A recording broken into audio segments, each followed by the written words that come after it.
Well, greetings again, everyone. Nick Michalak and Steve Frazier here. Hello again. Beginning our Friday the 13th commentary series, which has been very heavily requested by people. Yes, we're in demand. Yes, thank you. So, guys, this is the original 1980 Friday the 13th. If you got your own copy of it, hit the timestamp to 0 to sync it up and hit play now. 1980. That's the year you and I were both born. Yes. All right. So it was released May 8th of 1980, a few weeks before The Empire Strikes Back. So that's an interesting month. And I was born in June, so this movie is just a couple weeks older than me. Right between the two of us, in February. Yeah.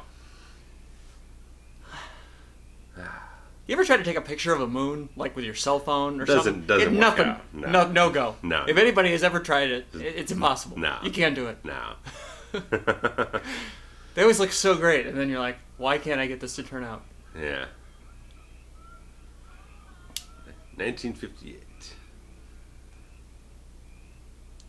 This is particularly more scary for us here in Chicagoland because we have a town called Crystal Lake that is very near to us. Yeah. And so, growing up as a kid, I was like, oh my God, this happened minutes from me.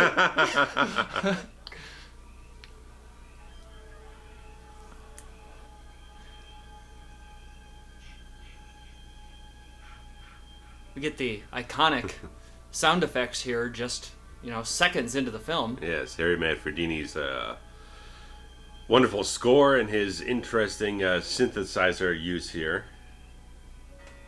What a distinct composition. I absolutely love the music in these films.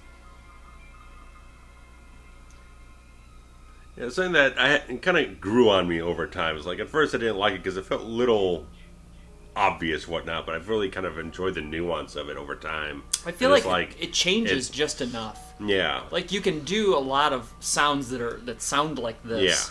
Yeah. As opposed to, for instance, the Nightmare theme, where you have to pretty much play the same notes all the time. Because it's a specific melody. Yeah. This is more of a feel. Yeah, because, main title tracks have always been altered for each film, and it's also like, other slasher films didn't have a sound like this. They had more traditional horror scores of just a lot of underscore type of stuff and a few stingers here and there. This had a very particular way of setting up the tension and everything. Uh-oh. Lust in their eyes.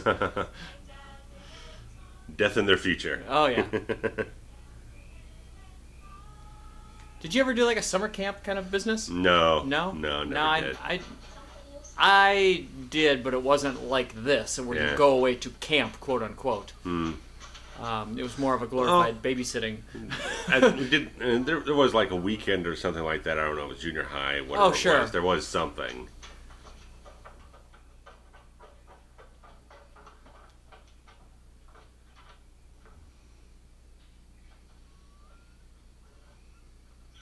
You said you were special. Oh, yeah. Typical guy.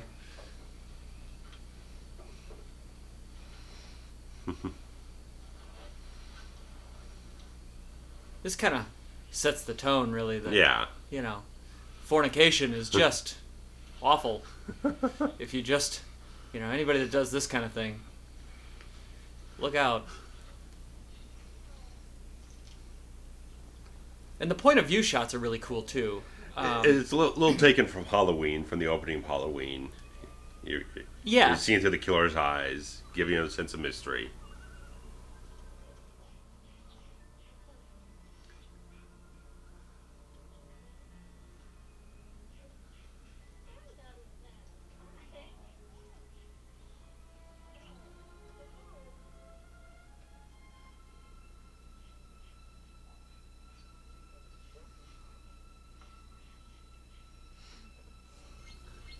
Taking a long time to get at it, Yeah, well, you got no shirts off or anything yet. Oh, now they're getting it. I see. Just a little too late, though. They're teasing you. Sure. In more ways than one. Which is a little clever thing here at the beginning of the film. You don't give it away. Right. You don't give everything away. I mean, we don't.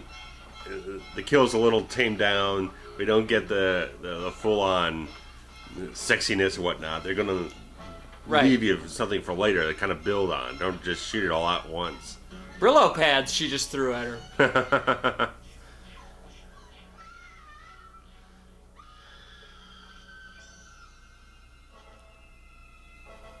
I actually really like that they don't even have a kill for her. Yeah. They just leaving just it sets up the in the tone. air there, yeah.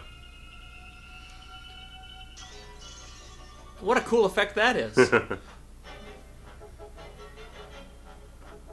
And this score is also very frenetic and just I mean, this is completely different. I always kind of put it a little close to like the Psycho score or whatnot. It's got that shrieking strings and everything to it.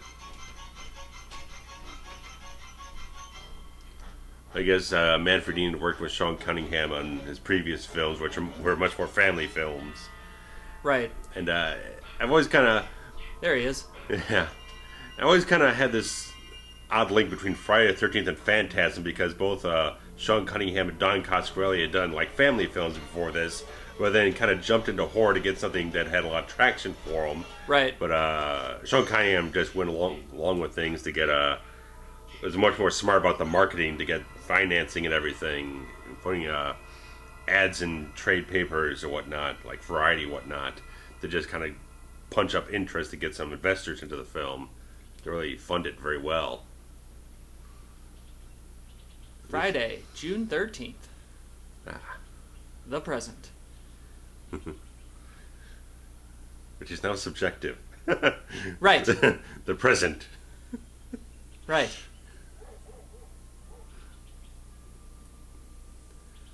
This gal's likely a grandmother now. Likely. Good 37 years on.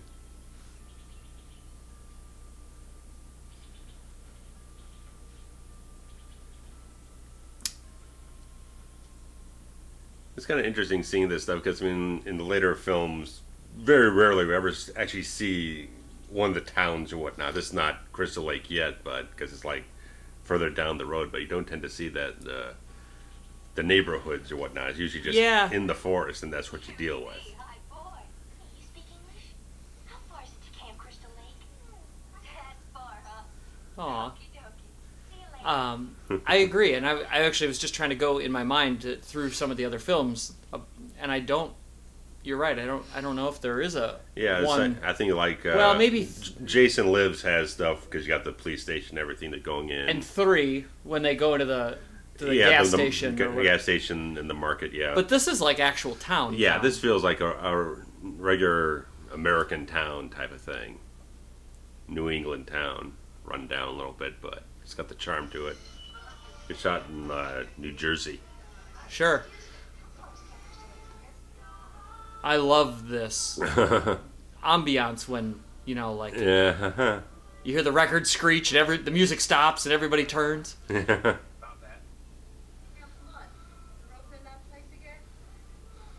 Camp Blood. Camp Blood.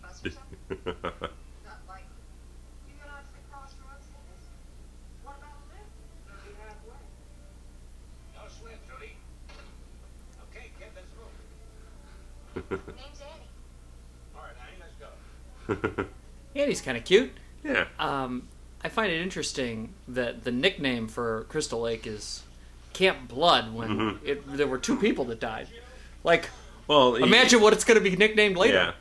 Yeah. No one actually ends up dying in the interim years, but there's just, tells a lot more stories and everything. You got Crazy Ralph.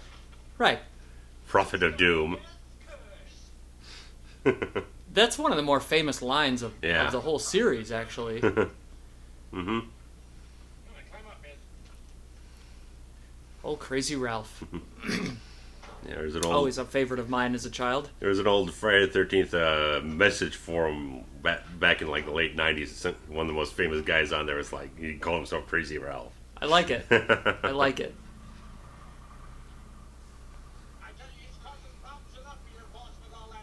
I'm just saying, my point was that 2 counselors were killed Yeah. in 1958 or whatever it was.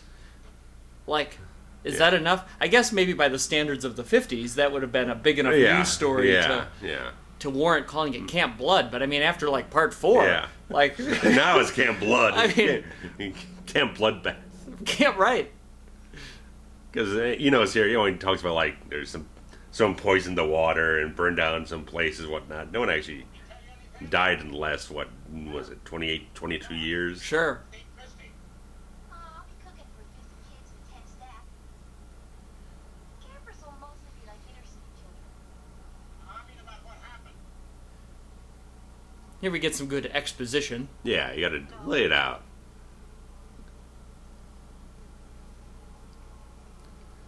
Come on. There's something you're not telling me. Quit now. They make it sound like it's the worst thing that's ever Yeah. happened. Camp Crystal Lake is jinxed. Oh, don't Based on one incident, sir? Oh no, it's coming. Well, maybe. Did Christy tell you about the 2 kids murdered in 58? There's that. Boy drowning in 57? Bunch of fires? Nobody knows who did any of it.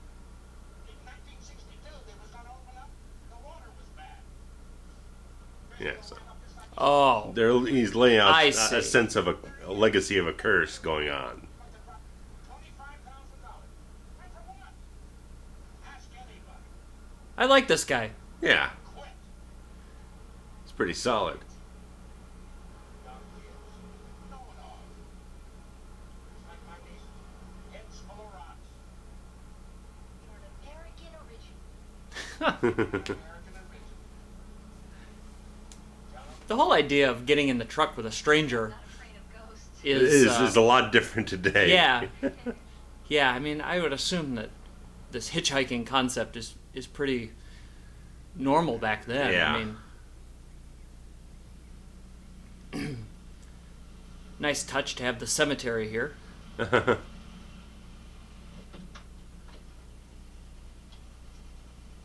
of yourself, kid. Just one of those little subliminal things, I guess. Yeah.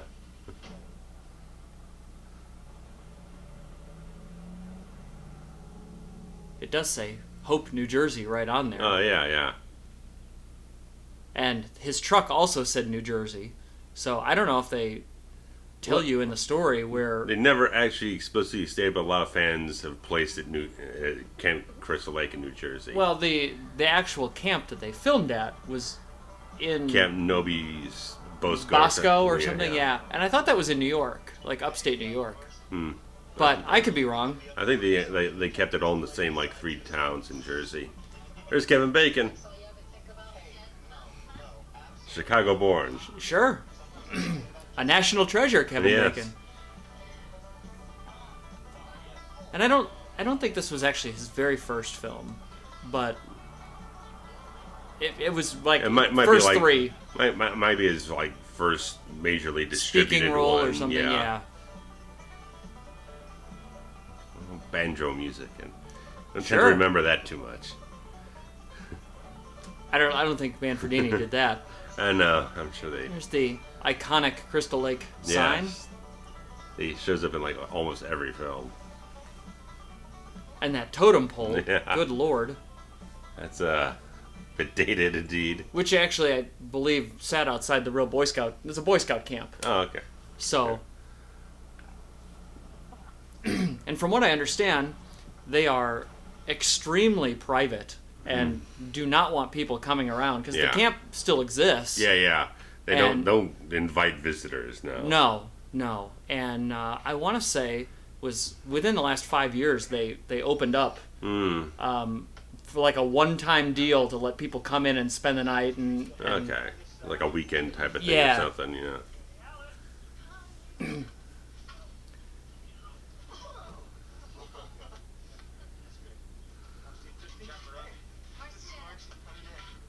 Camp Crystal Lake. Thank you. This is Alice. Hi. Steve Cappy's already. Listen, where's Bill? Is he finished? I just met her not that long ago. Adrienne King. Yeah, and could not be sweeter. Yeah. About Brenda? You told her to go set up your tree. No, I'd rather she paint. Well, come on, let's go. But we had 2 weeks. I always found it kind of interesting because when you look at Nightmare on Elm Street, a lot of the scream queens, the female leads, they had something else that kind of broke out, or a sitcom or something like that. They always had a little something else, or Patricia Arquette, obviously, bigger career. But Friday the 13th ladies never really seemed like they had another big thing happen in their careers. Even though they probably worked very consistently, they never had like something else you could just right. It recognize didn't launch them from. pad them into superstardom, so to speak. Yeah, but they've always seemed very appreciative of being involved with the franchise and the fans.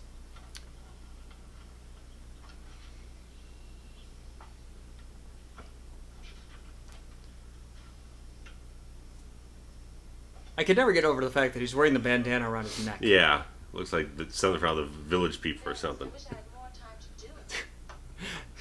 If the Village People had a camp counselor character. He looks almost like a construction worker or And something. why? Oh, okay, fine. So why is she up there nailing the gutter and he's down on the ground wearing an ascot? Yeah.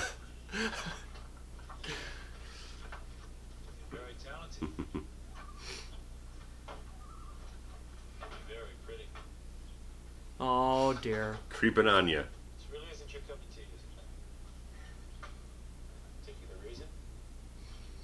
What a look. With the cutoff jean. He's wearing the, I don't know, what, some kind of holster for his utility knife. He's got a great mustache. Curly hair. I mean, this screams 1980. Yeah. Stay a week. I'll get the place ready. I mean, even her look is extremely 1980. Yeah, a little bit here and there. I'll put you on the bus myself. All right. With the haircut and the flannel and... Yeah. Hers is a little more subtle than his, though. But Yeah, she fits in differently Yeah. than he does. Unless he puts on a few more clothes, maybe it'll look a little...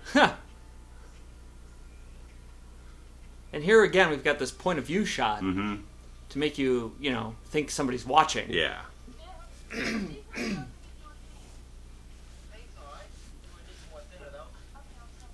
Oh, now here's a look. Yeah. Let's go suspenders and no shirt. But he's not wearing a belt, so I guess that's technically correct. Yes. Tell Steve it doesn't finish. She's got heels on her boots. Nice. Like, who goes to camp counselor, like, wearing heels? Oh, Heeled boots. she's a sexy woman, man. Just saying, it's not very practical. Oh, practical. I don't care. It looks good in it. Do you want it listed separate? Oh, now he's got a shirt on. Nice. Oh, well, he's got to go into town and be respectable. Now, if Annie gets here, get her started Mr. in the Respectable. kitchen. Do your best, all right? I'll be back sometime. I think she's adorable. To rain like Yes. this, get as much done as possible. I don't want to get too far behind.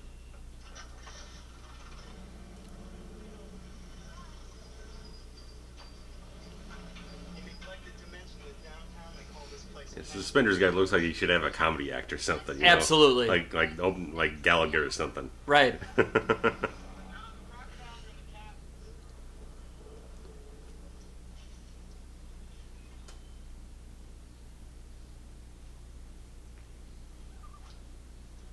It's interesting that, we have this camp film, and they're actually setting up.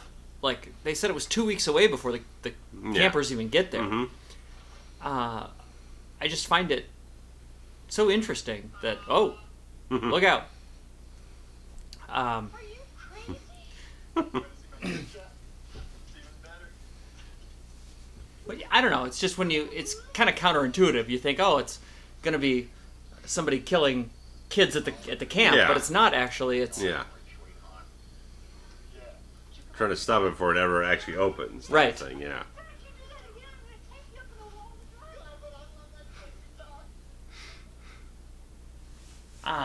here's she's- our heroine. She's still walking. So this part, I find.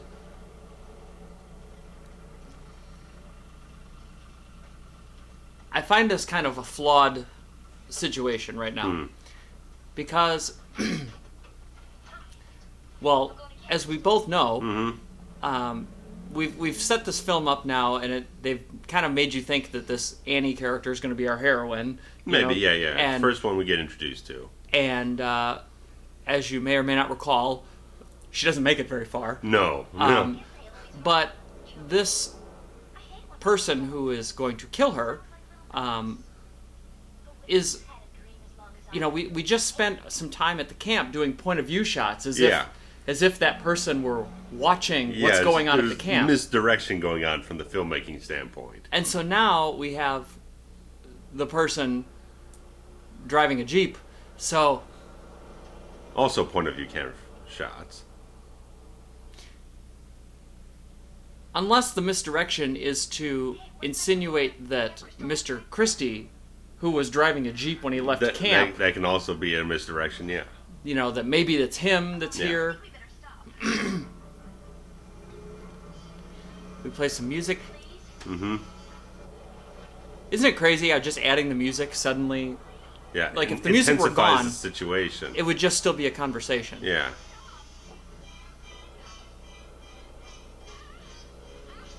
That's a decent stunt. It looked like she did it too. Well, she's still covering the face, so you never know, but... Was it independent feature, so who knows how many stunt people they actually employed.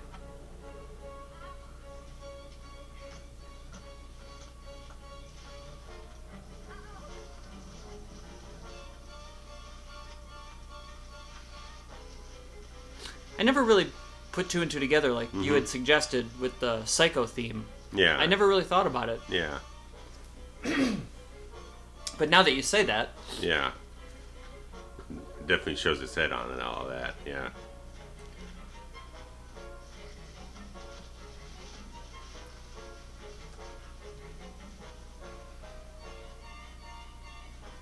Some of those stringed instruments can really just... I mean... They have this ability to make the most beautiful sounds, and then to make some of the most horrendous sounds. Yeah. It's kind of shocking. Mm-hmm.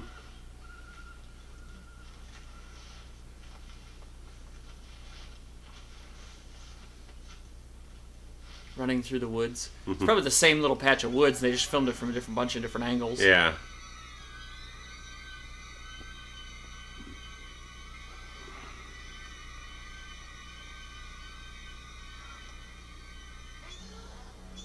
A great effect by Tom Savini. Savini, the king, the master. God, fresh off of Dawn of the Dead. And Maniac. What a wonderful piece of business that is. Yeah. I mean, anymore, it's just computers and CGI blood and all that crap. Yeah, I mean, you don't see as much. Just this was the beginning of the heyday of actual special effects. Yeah, the golden age of makeup effects work. It had so many people with Savini, Rob Bottin, and stuff like Howling and The Thing, and Rick Baker coming up. Rick Baker, yeah. And later on came the effects group just doing practically everything under the sun. So, I mean, this was the explosion, all that, because 80s was such a big time for horror and gore and everything. That time we actually saw a hand. Hand, yeah. So... Mm-hmm.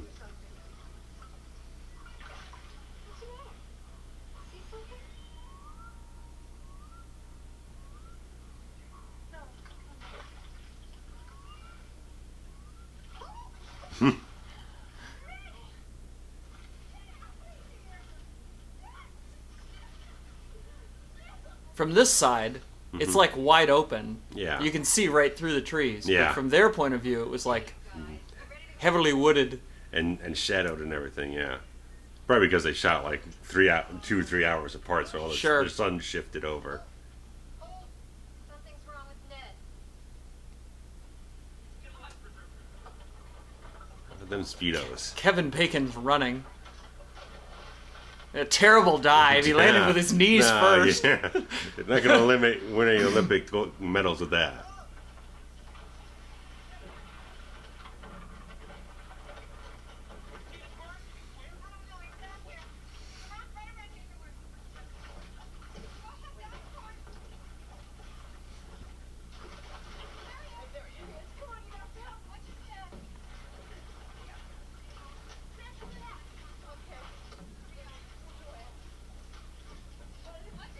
It's always kind of interesting with this film that it's a lot more slow burn than the sequels ended up being. This one takes they're trying to tell a story. Fair bit more time to get you going. So it's like as you kind of watch the sequels and get used to the kind of bit more higher tempo pace of suspense and gore and shit and everything, it might be a little harder to come back to this one. Just kind of settle into it and soak it in for like a while. I feel like they wanted you to care about the characters. Yeah.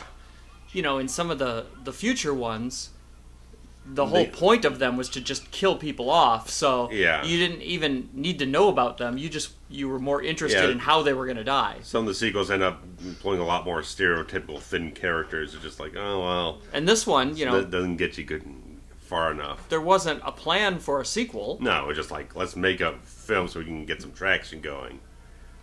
That's a nice, scary looking snake. Snakes are awesome. Big black one.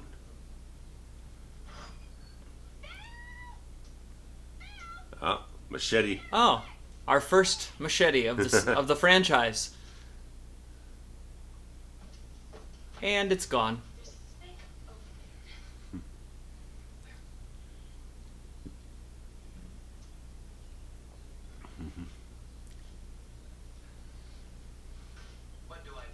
What do I do? What is the actual purpose of a machete? Is it to cut weeds and such, like he was doing? I think it's just like to cut the brush away or something. Usually see in like safari movies or whatnot, and knocking the vines out of the way or something. Because, I mean, obviously this isn't a kitchen tool. No. I mean, it's definitely a landscaping type of thing or whatever. I mean, it wouldn't cut down a tree. It's not an axe. Wouldn't do that good. They have absolutely destroyed this room. They have no idea what they're doing. She's hitting it with a feather pillow. Oh. And that is... if I recall, it's a real snake that they actually killed. I think that's a real snake. If I recall. Because that thing was moving around when they chopped it.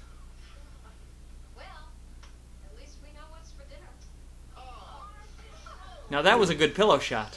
Of course, I'm not an advocate that any living thing has to die to make a film. No, so absolutely not. But it's unnecessary. Completely different time. Yeah. Different place. And generally, the scene was fairly unnecessary to begin with, anyway. Oh, okay. Oh, you won't get away with that today. Well, you might. If you're at a baseball stadium or something. Oh no, I mean in a film, you wouldn't get away with that shit. Rare appearance of a cop in one of these films.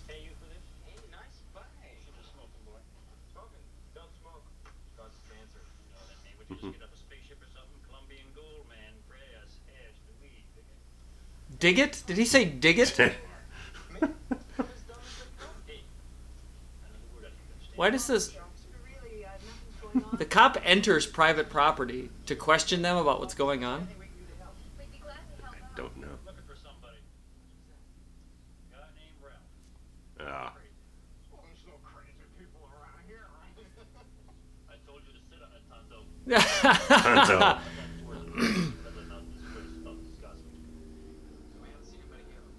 Just us. This guy around is dangerous. Every time that loony gets drunk, he gets his caught. I am spending the morning in The town drunk.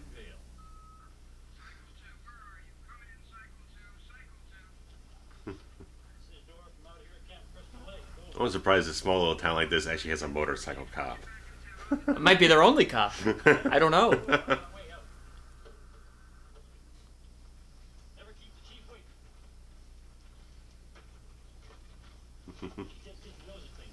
Anything looks brand new, for Christ's sake. It's a very stereotypical kind of cop role. Yeah. Like Smokey and the Bandit type, or something. One of my favorite movies of all time. Just give him the stink eye there. It's so weird that, like, he would come onto this property, and instead of leading with "I'm looking for somebody," he just harasses the people that are there. He might not have known how to drive a motorcycle. I wouldn't doubt it. It's like...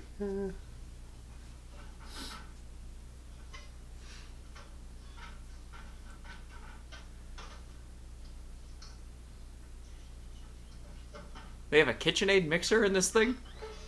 Oh! Just hiding out in the freaking pantry. Well... Now, how did he get there? Because poor Annie had to ride with the trucker and then get in the Jeep, and she didn't even make it here all the way. No. So, you're telling me that Ralph on his bicycle just... Yeah, because Eno says like 20 miles the other way or something. It's like... That's a long trek on a bicycle. Oh. He's Crazy Ralph. He can do whatever he wants.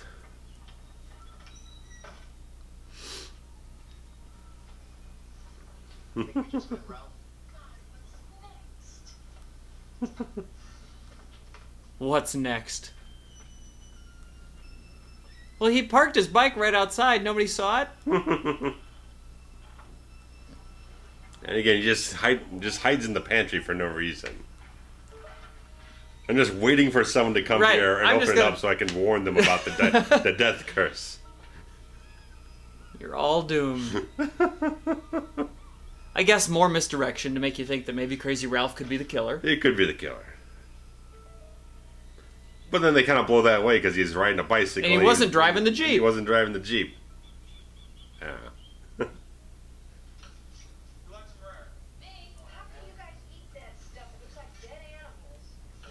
That's what it is. If you would mix all this stuff right, you'd get all the protein you need. Yeah, well, don't expect me to play chef, you guys. Dead animals. That's offensive. What does she think that food, meat is? Steve taught me how to use the emergency generator. Town power lines are supposed to be real loud. That macho talk. Emergency generator. I think that's me. I think I've decided that. Although I don't know if I'd have done the headdress and the... But I like that guy.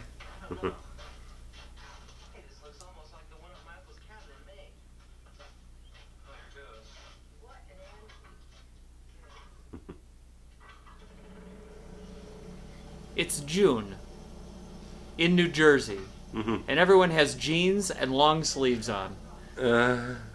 What in the hell is going on with this wardrobe? I realize it's dusk. That's a nice shot. Yeah, it's beautiful. Now we're watching a nature film.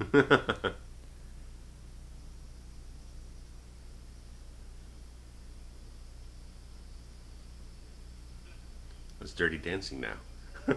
Nice. That's a little ways away. It's a little way.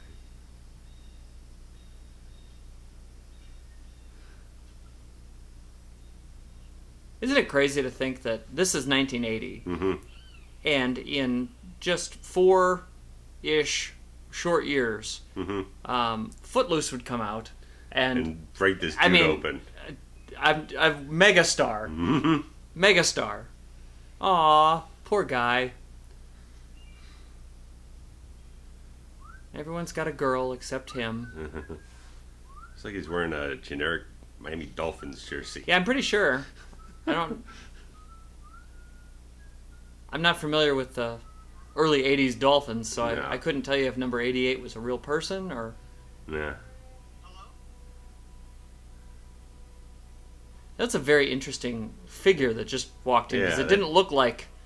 The ultimate person we get revealed. Right, no. It's hard to say what that was. Was that person wearing a cape? Looked like they're wearing like a leather jacket or something. Sure, it's just a random stand-in they had. It's the PA. Yeah. Hey, you! Gonna be in a shot?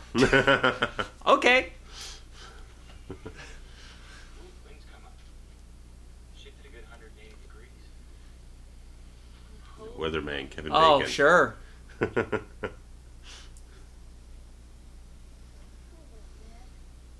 love you.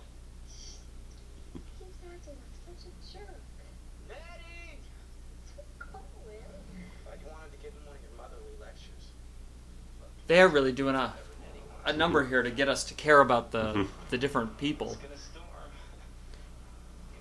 Since when does the sky burst open with Orange? fiery orange light? Those are At the aliens. sound of Those are thunder. actually aliens. You're wrong.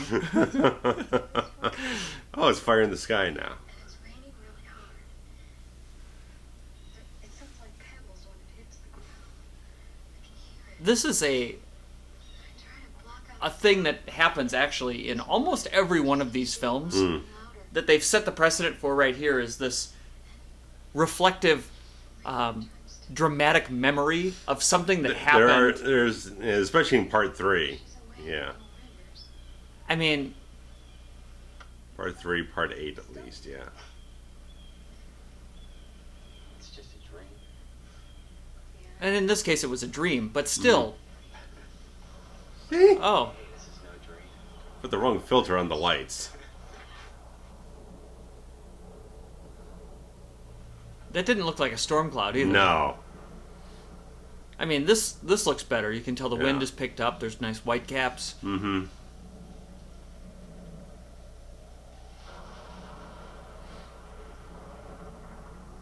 That's a nice looking Yeah. shot. Yeah. It's. I don't know if that's filtered. It probably is, but Maybe. the sky looked awfully blue, and it looked Yeah. awfully gray downtown there. Yeah. So.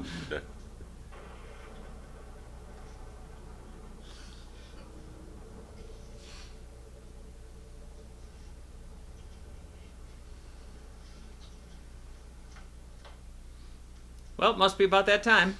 About that time. Oh, it is that time. A little candlelight, a little romance. Yeah, this is great.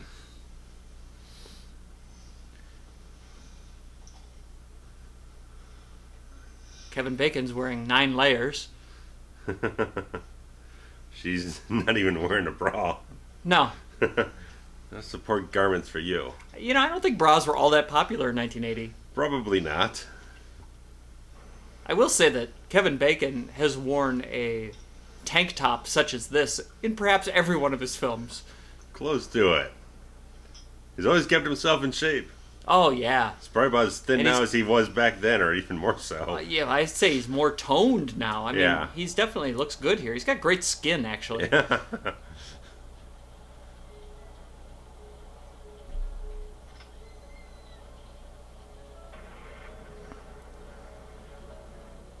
There's a nice old lady blouse she's got. Yeah. Mars, you're gonna get drenched. Not if they're where I think they are.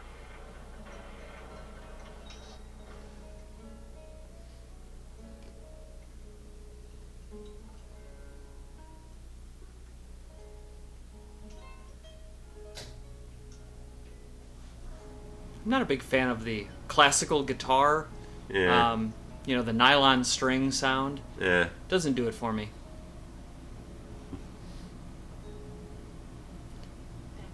But I'm shocked that in 1980 that he's not playing a Beatles song or a Led Zeppelin song or, you know, something of that ilk. It's probably James Taylor fan or something. Well, that's perfectly fine too. Yeah. If he wants to sing Sweet Baby James, I'm down. But We'll give him a hand, Kevin. You should be singing "I've seen fire, I've seen rain." yeah, well, sure, yes. There There we would have go. been the absolute perfect song. Yes. You landed one of my hotels. Why don't you see if Marcy Of Monopoly.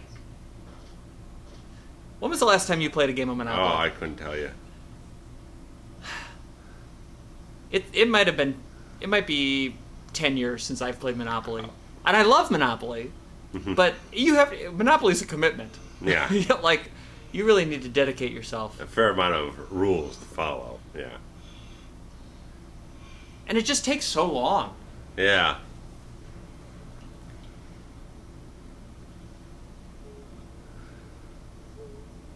Is she in pain right now? I mean, I suppose that's a fair question, but like, she didn't look necessarily happy. And I don't know if that was Kevin Bacon's butt cheek. Probably not, if I had to guess. Mm.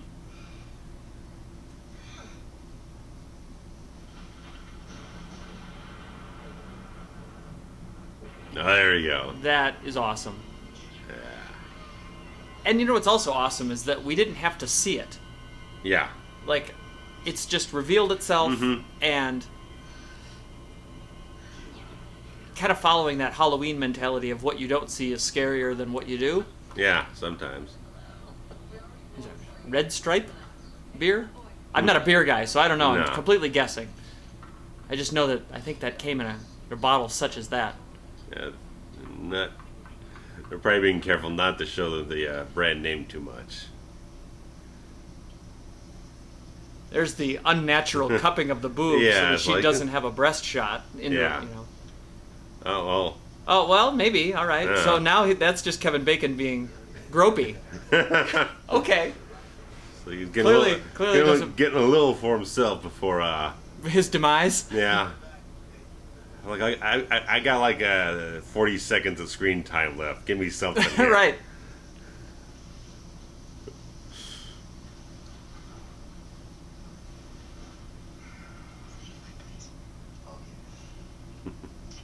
And how wonderful is it that the dead body is right above them and they never saw it? Which is Yeah. shocking to me how they didn't see it, because they both, I guess the lights were out, they lit a Yeah. candle. They were so interested in kissing that they Yeah. weren't paying attention.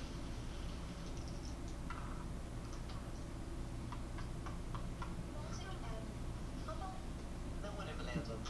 I was going to say, nobody... Who buys Baltic Avenue? Mm. Although it is purple, which is my favorite color. Buy it on principle. Now he's got to pay $10 on Baltic Avenue. What a slum property that is. Oh, Although they're playing Strip Monopoly. Strip Monopoly. That's intriguing. It's the way to make it interesting. Well, sure. I seem to recall at one point in my adolescence suggesting with a group of people that I was playing with that we play Strip Monopoly based on this. It didn't go over very well. Nobody was into that. Oh well. Hard to say what the actual rules would be. That the landlord just decides what. What I mean, if Baltic Avenue goes away. if Baltic Avenue only costs a boot, you know, I can't imagine what fucking boardwalk or Park Place is going to cost you. Right. There we go. That's a nice little shot right there. Yeah. Although the blood didn't work. I seem to recall a story that the blood didn't pump right away, which is why you got that delayed squirt. Like it was supposed to be going the whole time. Punch all the way through. But you know, how many times can you set that up? Yeah, it's going to cost you money to reset the effect every time and roll more film.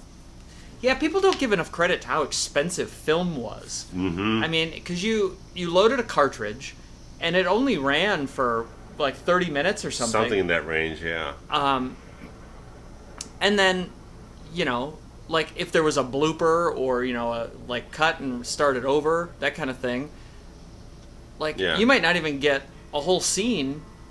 You know, how many cartridges would it take to just film one scene? Yeah. And then you have to go through and cut it into dailies and I mean, it's so expensive. Process it We've really and all that stuff, yeah. We really have kind of become taken for granted this digital age that we're in now. I mean, again, to show the difference in inflation, this film only cost a little over $500,000 to make.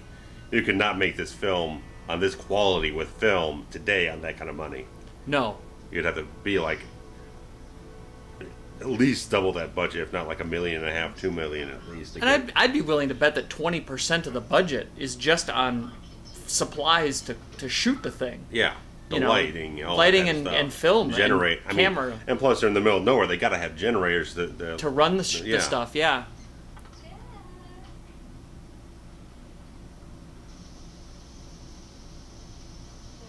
I mean, I whenever I go ahead and like review like an early '80s horror film, I'm always surprised. Like they did all these fantastic effects on like $1 million. Sure. Today you get films that cost $20 million. They don't have effects that look. Well, that's because you pay these nerds to sit at a computer and they don't.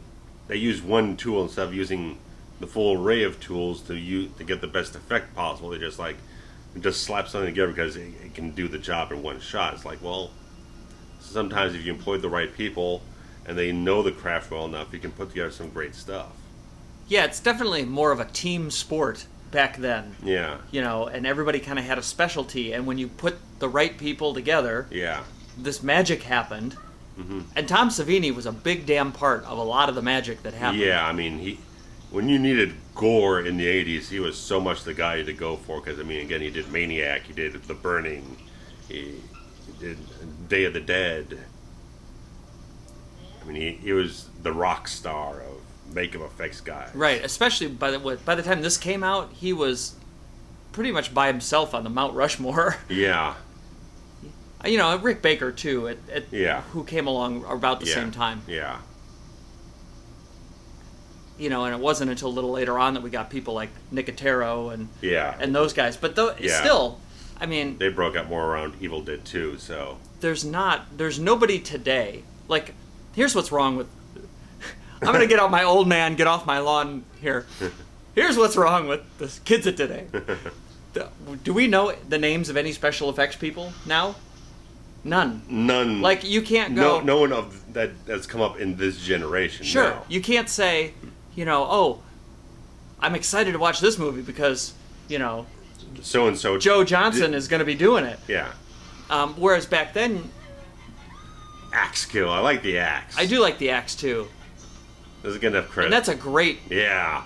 Right in the freaking face. And I want to say that on this one, the MPAA got involved. Oh, they would get more and more involved as the series went on. To the point where they just stopped shooting the kills on they're screen. Budweisers. That's going. I kind of figured. I saw a little bit of the label on I didn't there. recall Budweiser ever having that shaped bottle. Huh. But anyway, so yeah, you don't get the, you know, you don't know the names of the players. Right now, Yeah. it's acting and a directing. Mainly, yeah. You know, and I mean, it's maybe even today, a it's like, screenwriter. most of the times, I don't even know who's doing the visual effects on the film. It's like, I don't care. I don't know. Right, because Either it's they're some good or they're computer bad. group. Yeah. So it's a lost art, and I wish it would come back. Yeah.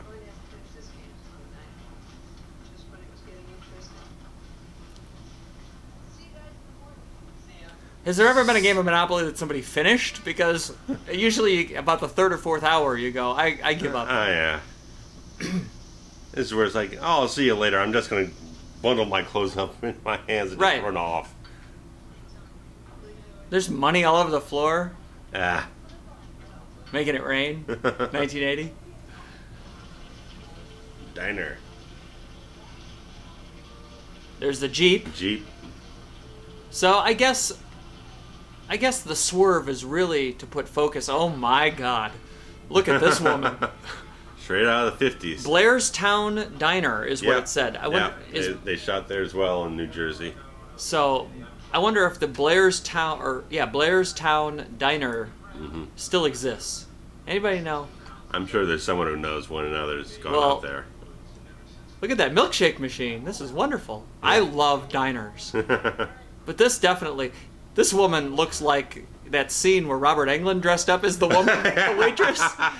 This looks exactly so like... much.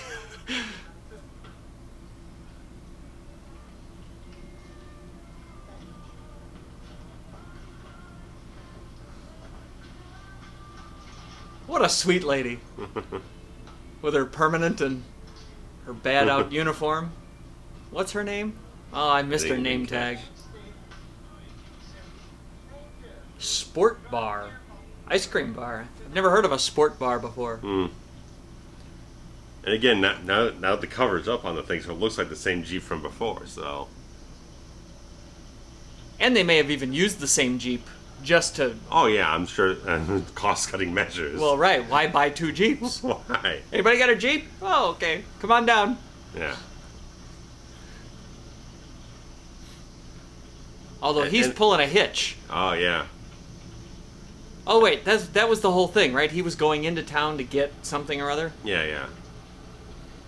I mean, it's nice that it's like, even if it's not like we're directly intending you to be fully thrown off track or whatnot, it's still something subtle enough, like, makes you think twice about, Well, sure, is this or because isn't this? he's been in town, so Yeah. obviously he couldn't have been sporking Kevin Bacon. Yeah. Because he's 12 miles away. There's something that just keeps you jumping back and forth about thinking about who it is.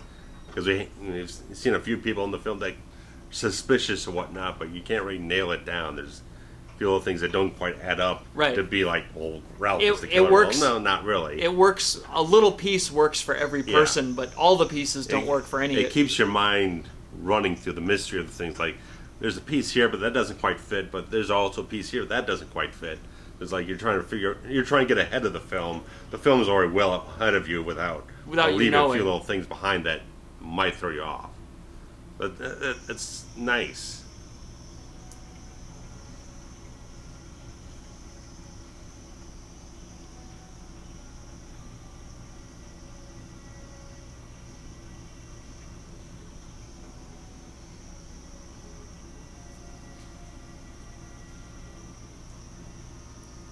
Oh, that's a cool shot. Yeah. Just the hand. Yeah. I mean, that's scary.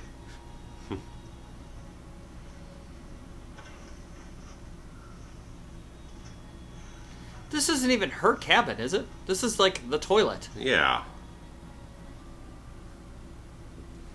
I guess in a situation like this, you had to go to the bathroom cabin. Yeah. Centralized plumbing. Right, it wasn't like each cabin had their own. Yeah. Had a fireplace and a Monopoly, but no toilet.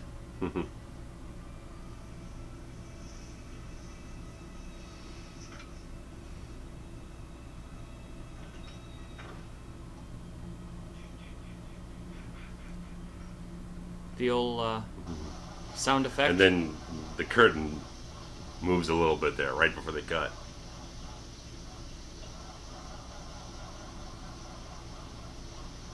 And of course, he's broken down.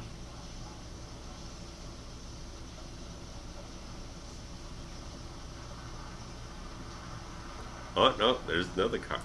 Oh. Or it's the same cop. Man, Crystal Lake is bumping with police. They got a chief, they got a squad, they got a motorcycle guy. Yeah. Oh, see, there are 2 cops in town at least. At least. So, this is one of the cops that we see at the end. I've never actually paid attention to see if the motorcycle cop is the other one in the room. So we need to look for that. Yeah.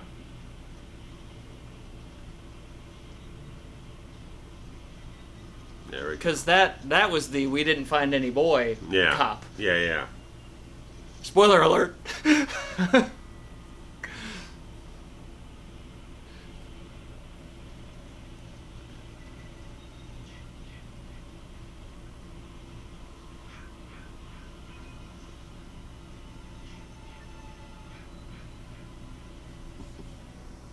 lot of lurking in this film. Yeah. And like I said, it's a nice slow burn type of thing. It lets you anticipate things for a while before it really hits you with something. Well, it builds suspense. Yeah. How's that gown for you? Whew. The epitome of 80s sexy lingerie right there. Oh. God. My grandma wore one of those every day of her life. Oh, and she's reading.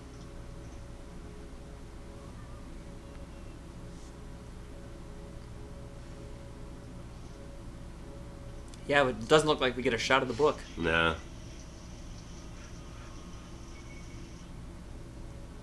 Can't give free publicity. Although I guess it could work the other way too. If it was some, an author that didn't want to be associated with a horror film. Don't show my book in your movie. But I don't know. I can't imagine. Back then they could get. They showed Monopoly prominently for Parker Brothers and whatnot. I'm sure they didn't pay any money to have it featured. I don't know what how that works with an intellectual property like that. Oh yeah, I think back then you could get away with it a lot looser because people weren't so lawsuit Happy? Yeah. trigger happy with their lawsuits and everything. And what's Parker Brothers really going to sue them for? Yeah. It's not like they defamed the nature of the game. In fact, they probably made it more enticing. They made it more interesting because they said, "Oh, look, here's a new spin. You can actually give up your bra instead of paying $100 for rent." Yes. How many teenage boys wouldn't want to buy Monopoly now? Yes. So, I guess you're right. Budweiser too. Yeah.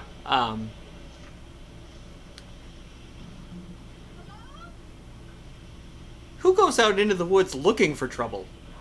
In an evening, in a nightgown. I mean, she had a raincoat. And a bathrobe. Either one of those would have been further protection. Yeah. Yeah, I mean, who goes running around in the dark in the rainy forest based on a sense of paranoia? Right. It doesn't make any sense. No. And this scene's so poorly lit that you can't even tell where she is, really. Yeah.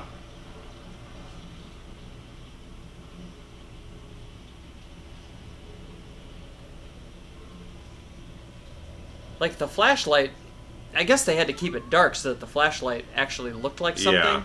Because this is a fair bit of time before they invented more high-speed lenses like John Carpenter used on Escape from New York. So now this is coming full circle because she just put that archery Yeah. target up, which is obviously Yeah. seen better days. Don't Oh, you think yeah. you would have got a new cover for that prick? I'm sure it's about as old as the camp is.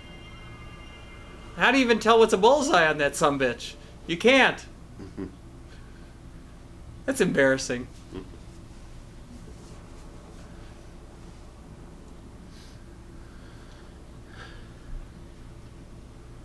Ready to jam out in this place. You got a piano, you got a guitar.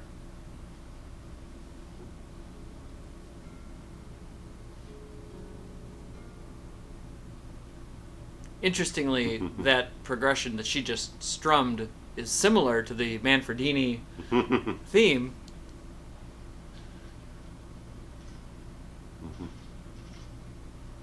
All my friends left me. I'm here by myself. Let's make a bigger fire. Mm-hmm. I guess it's something to do. Mm.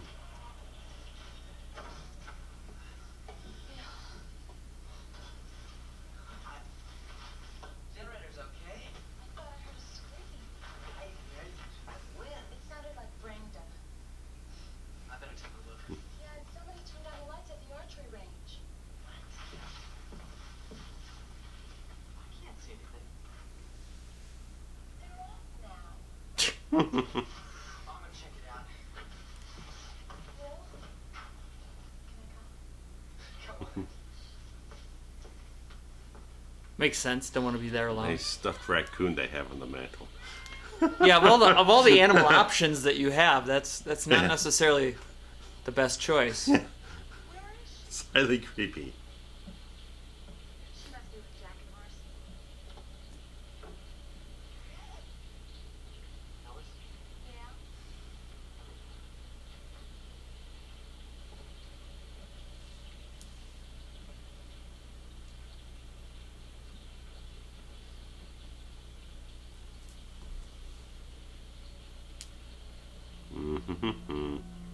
That's a great shot. Yeah. And we're actually finally getting to the point where, you know, things are going to start picking up the pace here pretty darn quick. We're 2/3 of the way through.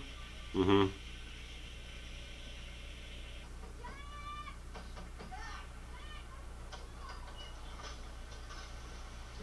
You know, the axe on the pillow could have easily been a prank of some kind.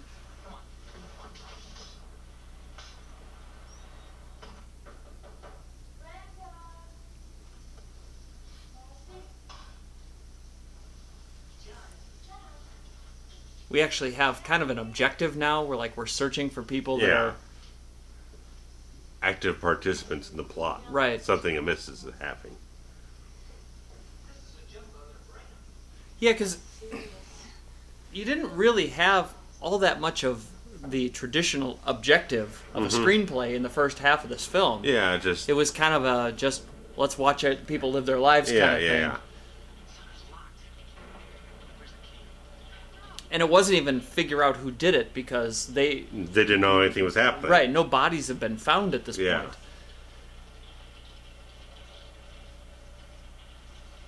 Watch out. And I think that's a pretty decent theme throughout all of them. Yeah. All of them in the series is that the killer tends to, Be hide away the Covert. right, covert, hide away the evidence, stage the evidence to be found Yeah. later. Working slowly and methodically through things. Not just going on a straight rampage and whatnot.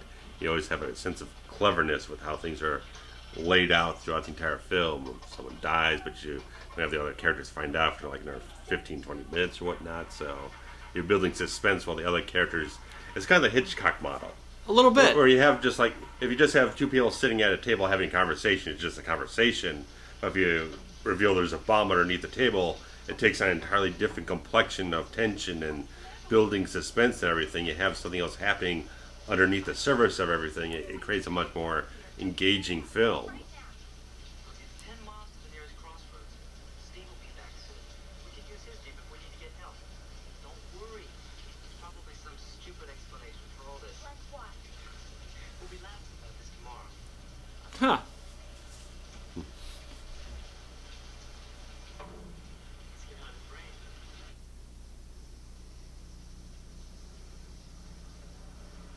Not bad enough.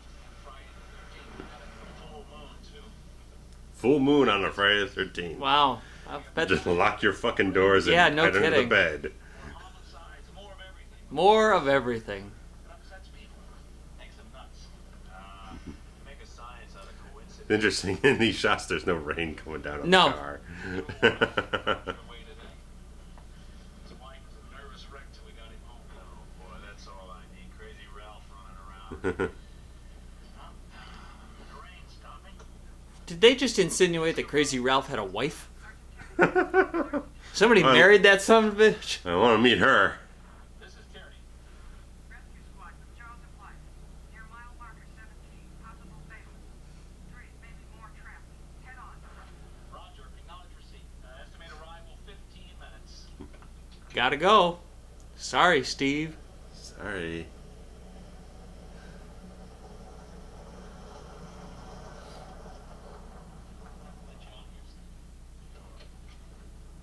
You can walk the rest of the way. Yeah.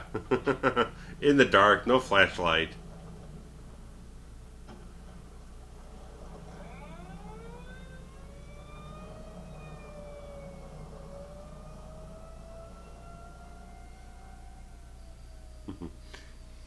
Great sign. Established 1935.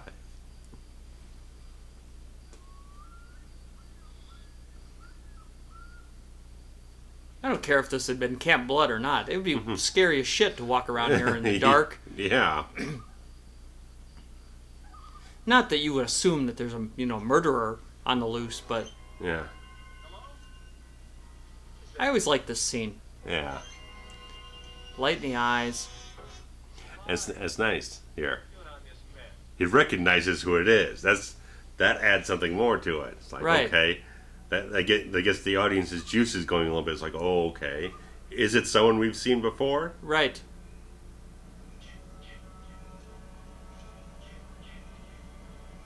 And again, that scene was kind of cut short too, in that all Yeah. you saw was his reaction Yeah.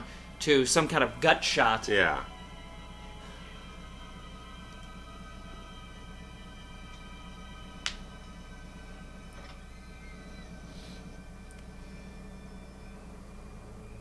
And There we go. good night. Now this poor guy just fixed the generator.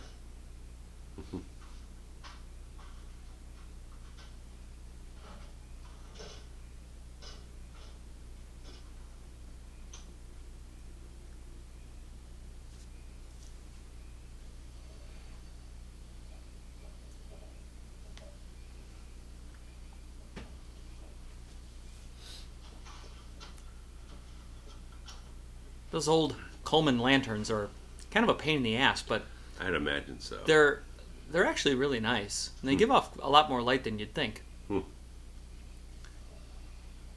do you think happened? I don't know. Generator's probably out of gas. Check it. You want me to come with you? Why don't you stay here and try and get some sleep? It doesn't look very comfortable. Not terribly.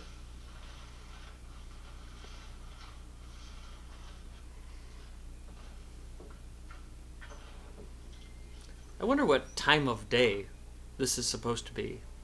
Like, how late into the night are we? Yeah. I mean, they're still saying it's Friday the 13th, so technically it should be sometime before midnight. But Right, but the more you think about it, it's supposed to be June, so it doesn't get dark till like 8:45 or something. sure. So Maybe it's- approaching midnight? Yeah. So much logic as we want to apply to it. I'm sure they Well, probably I- shot this in like September or something. Yeah, I think it's like dark at 6:30 or something, but I'm just saying, she's Yeah, yeah. like basically passed out. And yeah. I guess it's possible. Yeah.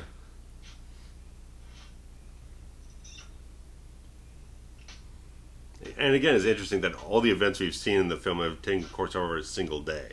Oh, yeah. Which is another kind of an MO of this franchise, that they try to do it within a 24-hour Yeah. kind of time frame. Some of the continuity doesn't make sense as we go forward. Continuity gets really ropey. As we go forward, but I guess we'll deal with that. We'll deal with that when we get to those films, yeah. There's too much to get into.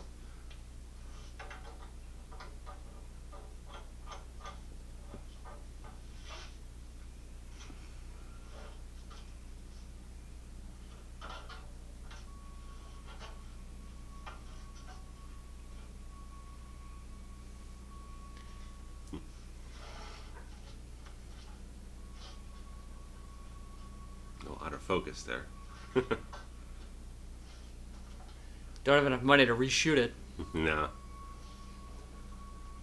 I mean, usually when you didn't have a lot of money, you usually do long takes because you don't have to do a different setup, move the lighting around, spend another half an hour setting up. Just like if you got a simple thing, you just shoot in one long take, burn a minute worth of film or something,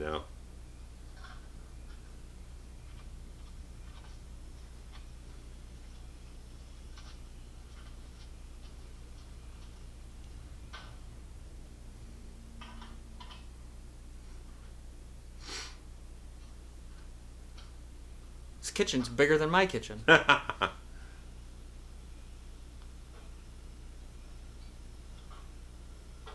some Sanka coffee there. Senka. Yeah. Makes you think of Fast Times at Ridgemont High. Okay. I don't associate Sanka with that, but Because the science teacher and whatnot, he Yeah. switches to Senka and he's like half asleep through for most of the film because he switched off of caffeinated coffee. right. So, I think that comes to mind. She's making 2 cups. One for her and one for me. How sweet. I'm pretty sure that's Sanka there in the orange. I think so. I know my coffee. Now watch, I'm wrong. And we're going to get angry tweets. No Crazy Ralph in there this time. Nope. Hell of a lot of canned potatoes, but I'm still blown away that they have a KitchenAid mixer there.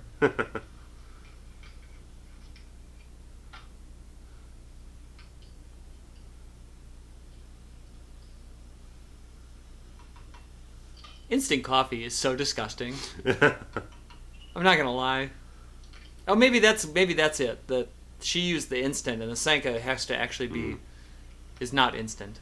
All right, mystery solved. Okay. Because I'm thinking, why are there 2 decafs? Well, this is kind of an interesting scene here. I mean, it's like it's not doing anything, but it's actually doing plenty because it's like she's there, getting nervous. Like, what's taking him so long? where are my friends? What's going on? She's like, it's not a It's subtle, building attention. subtle yeah. thing. It's just like But you're right. unnerving quality about things. That scene Impatience. absolutely could have been cut out of the film and saved, 3 minutes. Yeah, but it helps the motivator for her. It's like she's waiting around, nothing's happening. Where are my friends? So I mean, she's going out investigating. And at this point, I think she's the only one left. I think so. Which is a direct result of the fact that she hadn't left her house. Yeah. Or her cabin. Yeah. Hey, he's gone. Oh, look at that makeup work. Wow. There's a lot Just a going on there. full-on- Slit throat and 2 arrows? That's a full-on prosthetic body. Well, we're 70 minutes in, and we are in it now. Yeah. Now we know lives are in It's in danger. the thick. This is always a good part of the Friday the 13th films, where it's like the heroine starts finding all the dead bodies everywhere. Yeah, the reveal of all the different setups and the cleverness of the killer. I mean, it's a little taken from Halloween, where Jamie Lee Curtis goes in the other house and the bodies fall off the ceiling or some shit, but it's just like they made it their own. Yeah, In a certain it works. It works. Because it just adds to the panic and the chaos at the moment. I think this is pretty clever. Yeah. Unless the door opens in which case, then you're an idiot. No, you can't see any hinges over here.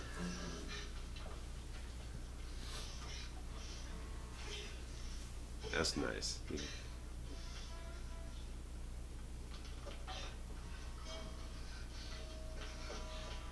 And one more for good measure. Why not?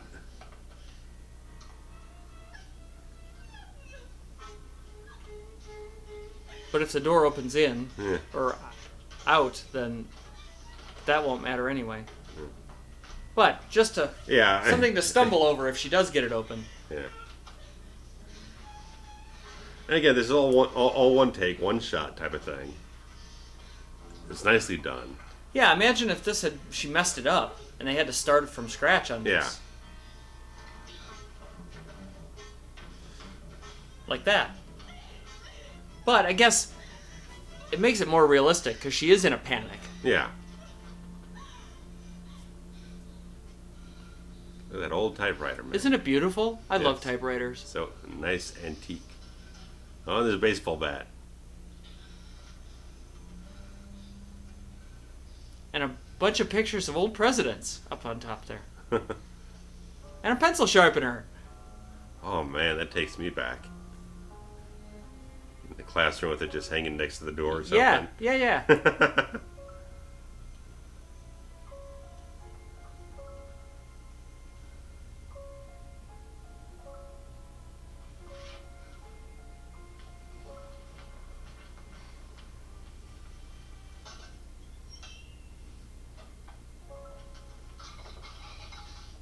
There we go.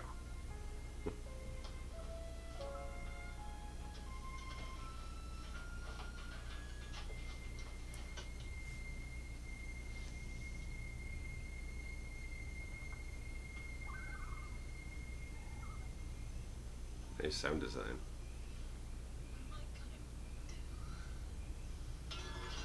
You know that's happening. Awesome.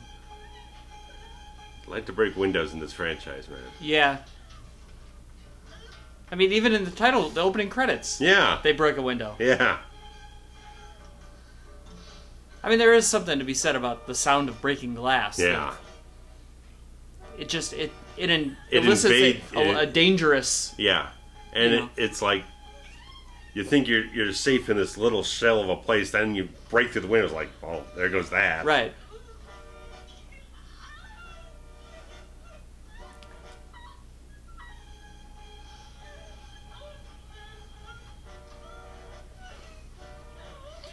She's good. Yeah. I mean, in the grand scheme of things, Mm-hmm. she's one of the better Here's our Jeep. Mm-hmm. Which then begs the question, who threw the bodies through the window?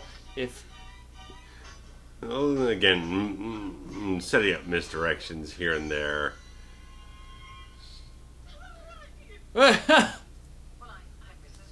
And the wonderful Betsy Palmer, up to this point, she had like the cleanest image of any actress in Hollywood. You do not suspect her Right. for a microsecond that this is some psycho killer. People viewed her at the time as like a sweet, wholesome person. She shows up in this film as like, I'll take care of you. I used to work for the and she's coming out so sweet and everything, which is the brilliance of the character and the casting. I think I really like the reaction of Alice when she is the "Who are you?" Mm-hmm. I think it's the perfect reaction. Mm-hmm. Mm-hmm.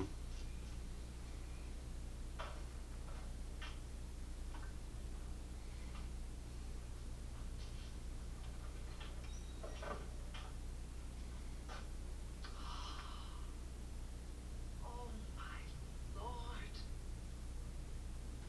So young. And again, long pants, multiple layers, heavy cable knit sweaters. This is June, people. This place. Steve should never have opened this place again. There's been too much trouble here. Did you know that a young boy drowned the year before There we those two go. others were killed? The counselors weren't paying any attention. Zenos does mention the drowning in '57, but doesn't elaborate on it. Right. His name was Jason. And what a I was working the day that it happened, preparing meals. Here, isn't it crazy to think that should have been watched. Every minute. they just wrote in the name of they picked a boy's name Yeah. to be her son. Naked swimming. We can go now. Like, what if I think we should reach. Crazy Ralph was Crazy Jason and the name Ralph was given to Ralph the son? Voorhees. Yeah, Ralph Voorhees. Ugh. Like, would that have taken on the same? I mean, so much so when I was a kid, it's like I thought just the name Jason was like a demonic name or something. Yeah.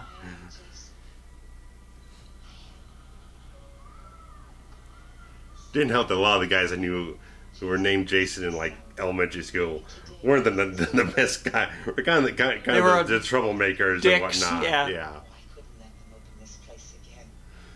Could I? She's fantastic in this film, man.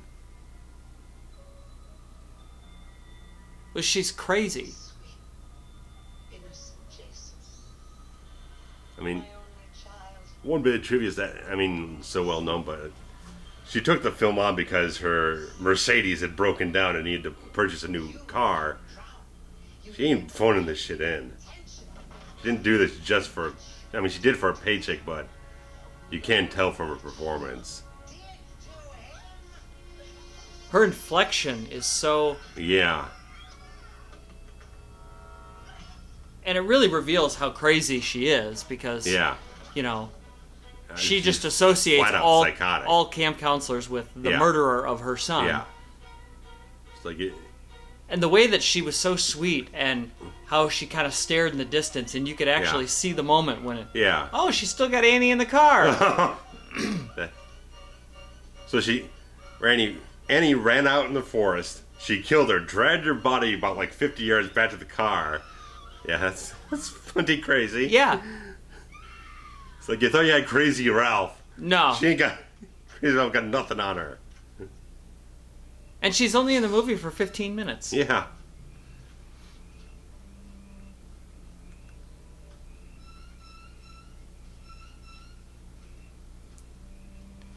The way that she stares off Yeah. like, into the distance. I mean, she's absorbed into the character, regardless of what she did the film for or how she felt about the script. It's like, if I'm going to do this, I'm gonna make sure that I'm Yeah, good she's in in this with thing. with both feet right here. Yeah. I won't, Jason. I won't. That's fantastic. I mean, this is like Oscar worthy. Yeah, if And horror would never get considered. No, the critics were hating this type of film at the time. They were scorching it like crazy, but fans ate it up. Which is a shame, because I feel like special effects and even sometimes acting performances in horror movies, even today, are right there at the same caliber as some of the other mainstream films. Some Scorsese film or something like that. And they just don't get any epic recognition. Yeah. Like, they don't even get the time of day. Yeah, they just don't view the material with the same reverence as the stuff they do not nominate.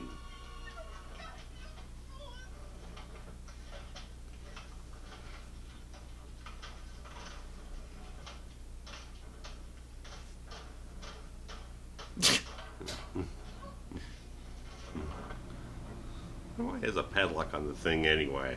With a chain and I bet all those Like scrapes and scratches were from the different takes that they had. Where she, yeah, I'm sure. Yeah, like that sucker was probably clean before they started. Just like how they shoot it right in her face. Yeah. And whatnot. There's just no escape from the insanity. How many guns does one camp need? Look at all the guns. Nobody shoots a gun in this film. No.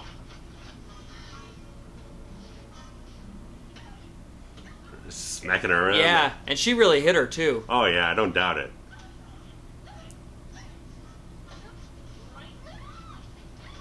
I mean, that's physical, man. I like that. Yeah, I mean, that's not a stunt woman. No. Like, this is the two of them getting down and dirty. And it's fairly unique for a horror film where it's like there's two female characters battling it out at the end of a horror film. You don't tend to see that. It's always some monster and a heroine or something like that. Yeah, this was one of the first times that a female character had been the bad guy. Yeah. Quote unquote, the bad girl. Yeah. The antagonist, the killer of the film, yeah.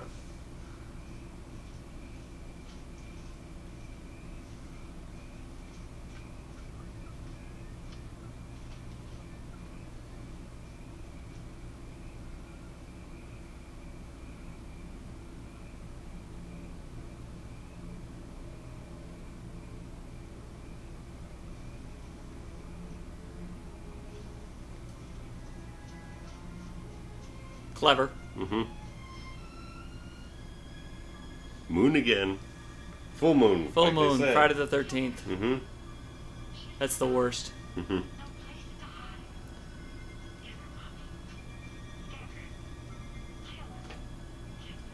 I mean, how great is the close-up on the mouth? The general editing and... The Jason's voice. Yeah.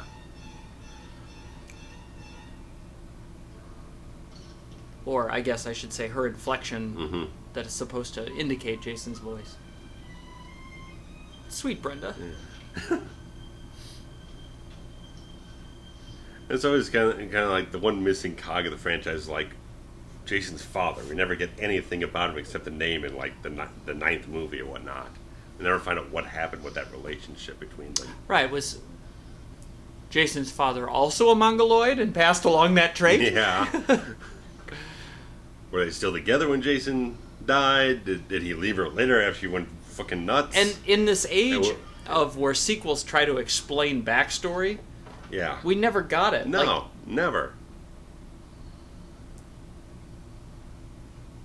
Like, there are entire sequels of other franchises that are completely based on... Oh, we did Elm Street, which is... filling in backstory. Let's complicate the backstory with every successive sequel to the point where it absolutely makes no fucking sense at all. So in a lot of ways, I'm happy that they never said. Yeah, I mean, every film pretty much just kind of rehashes the same backstory and doesn't try to build much of anything on top of it. It just not to say that it's even remotely logical that the Jason character would still be around, living in the woods, to go on. Improbable.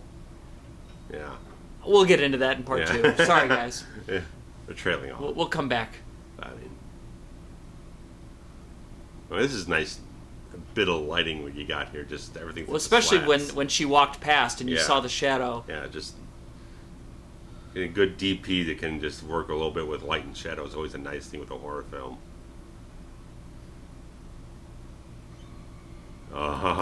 Great. Oh, here we go. Now we're getting into it. Swinging the axe. Now imagine if Crazy Ralph was in there just pumped out like, it's got a death curse.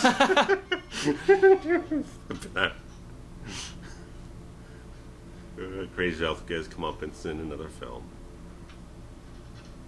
Maybe Crazy Ralph was hungry and he just wanted to go and munch on some oh, she's got a dried machete. potatoes or some yams. Yeah. He was hungry for some yams. Canned yams, right. She didn't have the axe. She had the old machete.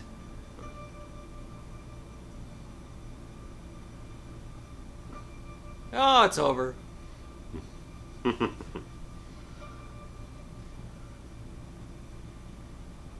Although the music indicates that this is not really a false finish. This is just a moment of respite. It's like tension's still there.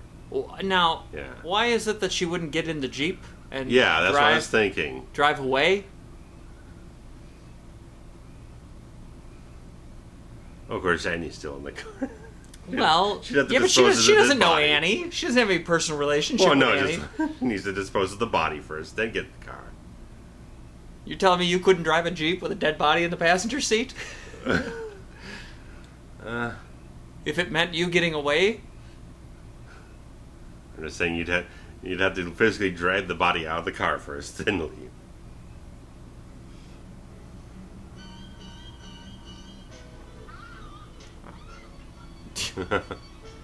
that scream of hers is both iconic and hilarious. As nice as it feels really realistic, it doesn't feel like it's some overly choreographed sequence, just like two people just taking swings with each other. No, right. It's like it's just a cat fight. It's just the real deal. It's like no one's here as a trained fighter. It's like they're just fighting for survival or their own psychotic motivations. And it's not stunt people either. No. It's rummaging around in the here she's gonna rub her face in the dirt. Yeah. Like hitting her head on the sand. Like that's real shit right there. She could have been concussed. Oh, here we go. The music change. And the slow-mo. And the slow-mo. And the gasp. Oh. And the decapitation. And I love the hands coming Tom out. Savini's hands. Yes. With the class ring on it.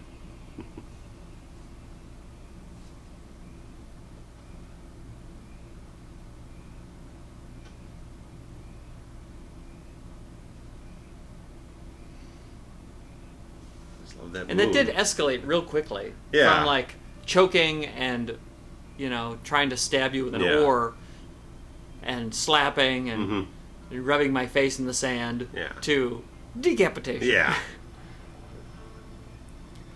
It's more of a realistic construction of a fight instead of a later films would be a little bit more slick in how they would kind of build those things up.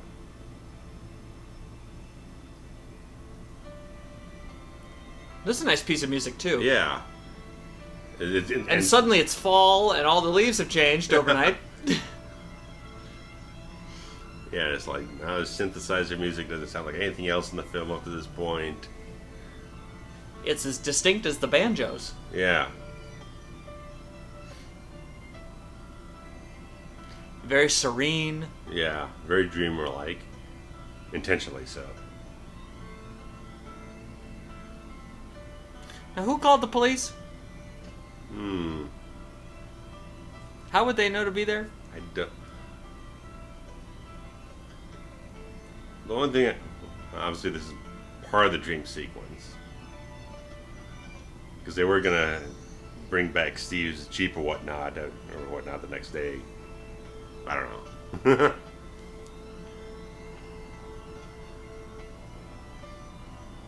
Or they're looking for Crazy Ralph again.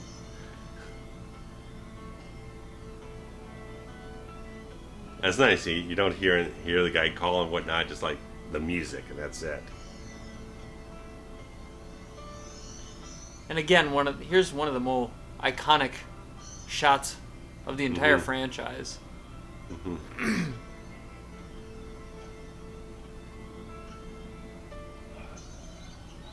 Old Arya Lehman, claim to fame.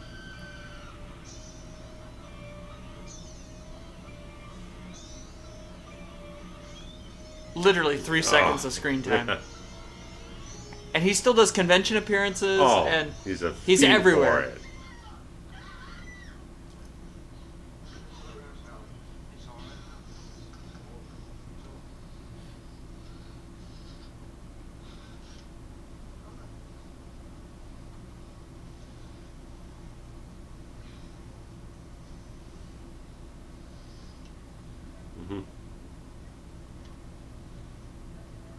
Maybe there is only one cop in this scene. Maybe. Did nurses really look like that in 1980? I don't know. I mean, in Halloween 2, which was circa 1980, 81, yeah. they still dressed like that. I just don't know if that's accurate. Mm. Two of my men pulled you out of the lake. We thought you were dead too. Do you remember very much? Boy, is he dead too? Her blue eyes. Yeah. The boy, Jason, Jason. in the lake, the one who attacked me, the one who pulled me underneath the water. Man, we didn't find any boy. I mean, that's such a nice hook at the end of the Yeah. film. Not having any intention, forethought towards anything else, just like you've Well, had this climax, but then you've got this haunting thing at the end of the film. Yeah. And then he's still there. Yeah.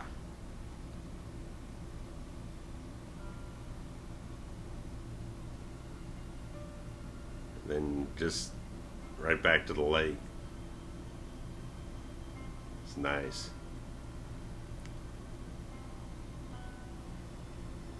And we get just a little something. Mm-hmm.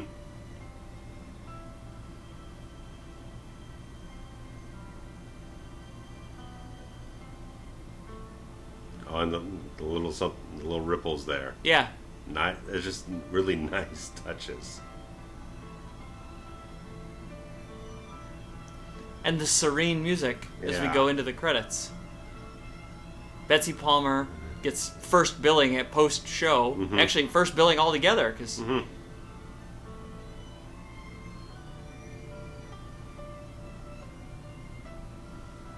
Harry Crosby is related to Bing Crosby, actually. oh really? Yeah, I think it's like son or nephew, something like that. Interesting. Oh, Walt Gorney. Yes. Crazy Ralph. There's Ari's credit. Ari Lehman, sure. 3 seconds, Ari. Steve Miner. Steve Miner, the director of the second Right. and third films. Yep, he would go on. Mm-hmm. To a lot. And Tom Savini. Did Tom Savini... Susan Cunningham was the associate editor. I didn't know that. I assume that's like his wife or sister or Probably. something. Yeah. I recognize Martin Kidrosser from later in the franchise. Not sure exactly what. Did Savini... I don't recall. Did Savini go on to do other ones in the... He came back for the fourth film. The four... Well, sure. Yeah. Sure. Now that you say that, Yeah, that's... yeah. Because at the time, the idea was, we're going to kill off Jason. Right, so we're let's gonna bring actually back the do guy it. who did the stuff in the original, so... Which thoroughly shows in that film. Hairstyles by 6 Feet Under. We employed the beautician from the mortician, the morgue or something. Blairstown. I wonder if Blairstown, which is where the diner was, Mm-hmm. is where they filmed most of the film. Mm-hmm.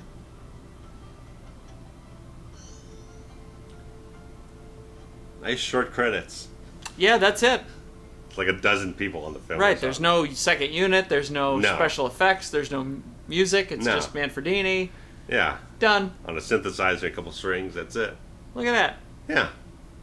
95 minutes later, we're done. Yes. And that Old school classic. Paramount, 22 stars, I don't know why.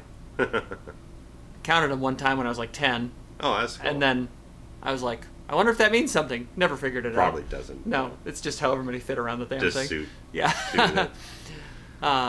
So, So well, it's hard to. It's so crazy to think that that spawned so many. Like, it just the idea that the kid would go on to be the star of the film. yeah. I mean, they couldn't bring back Betsy as the killer because bye head. So I mean, Paramount. The film was produced independently. Then Paramount picked up for distribution and just kept telling people, "Here, go make more of these." Even though they really weren't liking that they had this money. This was the thing that kept making money. When they really wanted like the big prestige figures to make them like $50 million. Yeah. Instead it was this shit. Hey, if people like me and you bought a ticket, Oh yeah. so And VHS and DVD and such. 100%. So, yes. Well, thanks everybody for listening. Hopefully, this one was probably one of the more boring in the franchise. Yeah, the other ones pick up pace. There's going to be a little bit more to get into with the later ones. So we will be back in due time with Friday the 13th Part 2. Yep. So guys, thanks for listening. Like, comment, tell us what you thought. Indeed, we do appreciate your discussion. So hit up the comments and we'll be back soon, guys. See you next time. Take care. Bye.